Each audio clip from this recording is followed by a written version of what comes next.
Born into the shadows of conflict, Taizé has grown into a global beacon of peace, reconciliation, and unity. Not by doing anything outwardly radical or calling us to make any great or major changes, but paradoxically inviting us to slow down, quiet the noise around us, and allow ourselves to listen, both to each other and to the mystery that is present all around us. It is, at its most basic core, a movement that resonates deeply with many of our Unitarian Universalist principles. In 1940, as Europe was torn apart by the Second World War, a young Swiss Protestant named Roger Schutz, known later as Brother Roger, went on a bike ride from where he was living in Geneva and stopped in the small French village of Taizé.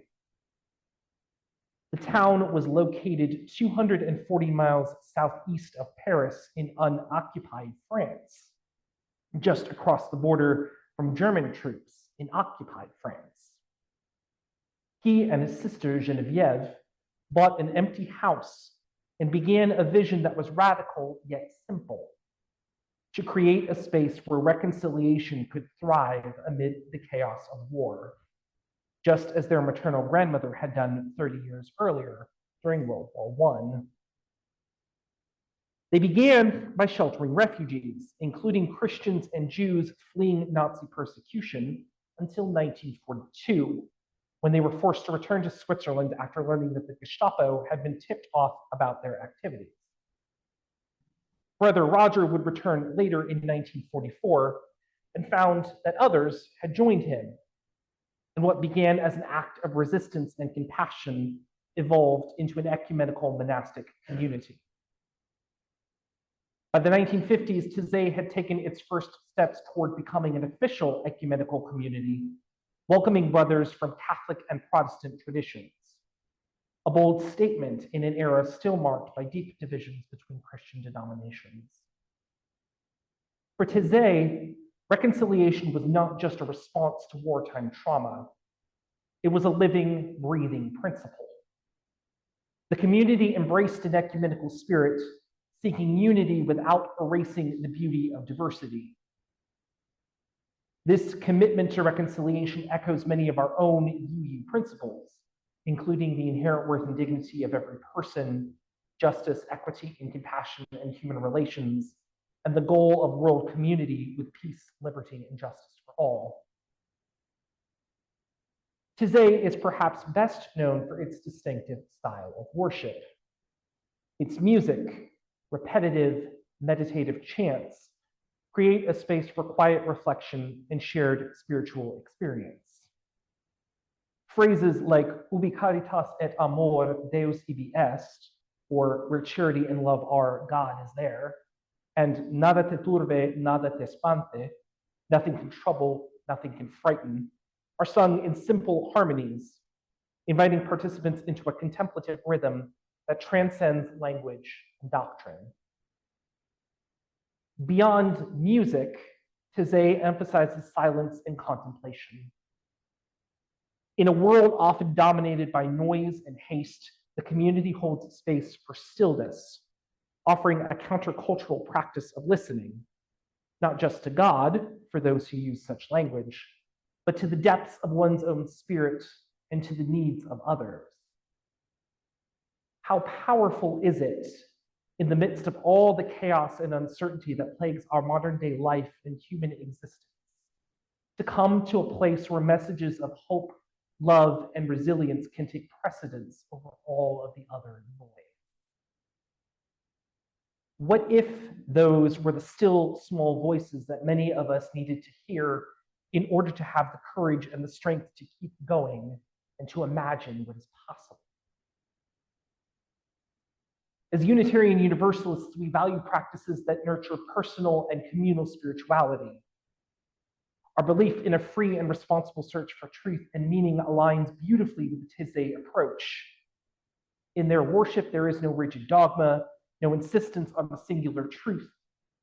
Instead, there is an invitation to enter the mystery, to seek, to listen, to grow, and to find answers to what it is you are seeking, whatever form those answers may take. Over the decades, Taizé has become a magnet for spiritual seekers, especially young people. Each year, tens of thousands from around the world make their way to this small village. They come to experience community, worship, and the simple yet profound hospitality that Taizé offers. The gatherings at Taizé are not about conversion or adherence to a specific set of beliefs.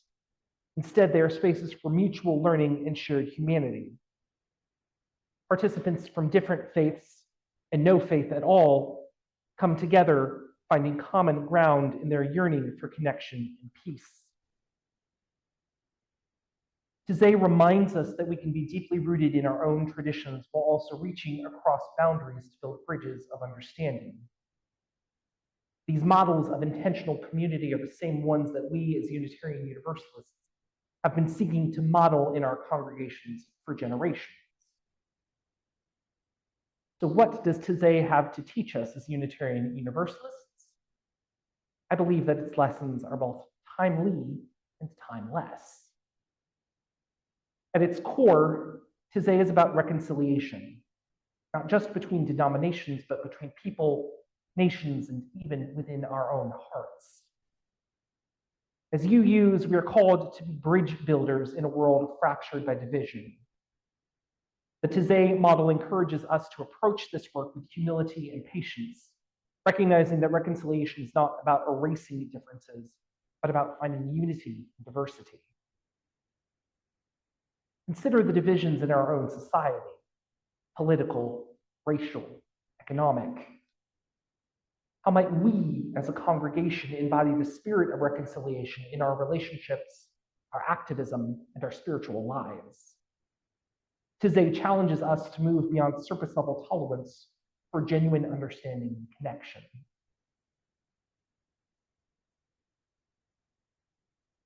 In a culture that often equates complexity with sophistication, Taizé also invites us to rediscover the sacred in simplicity.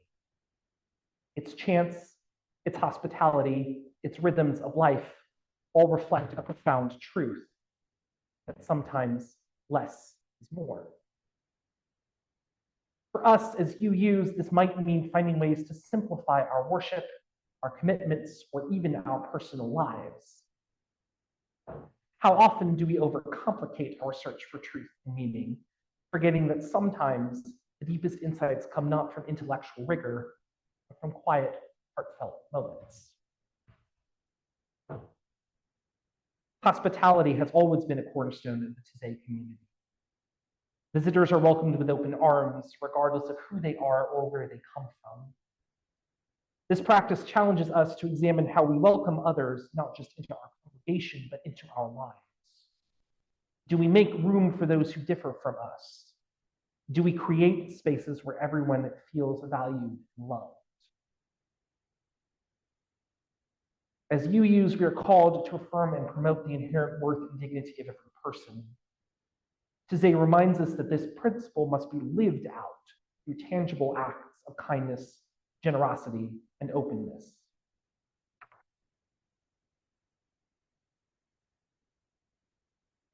In our fast-paced, achievement-oriented culture, Taizé offers a countercultural reminder of the importance of slowing down.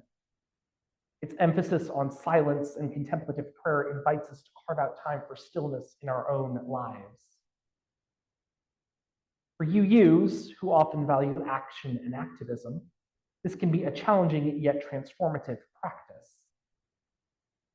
Contemplation is not an escape from the world, but a way of grounding ourselves so that we can engage with greater clarity and compassion. What if we leaned into Taizé-style chants in our worship, creating moments of meditative stillness? What if we partnered with local faith communities for interfaith dialogue and service projects, embodying Taizé's commitment to unity?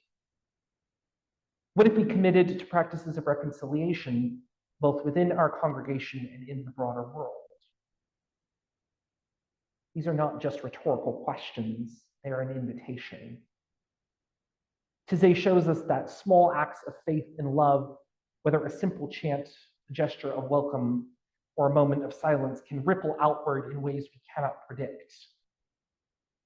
They also serve as a reminder for us to help ground ourselves back into the foundations of what it is that we believe and how we can embody and live these in our lives, much in the same way that those in the Taizé community continue to embody them to this very day.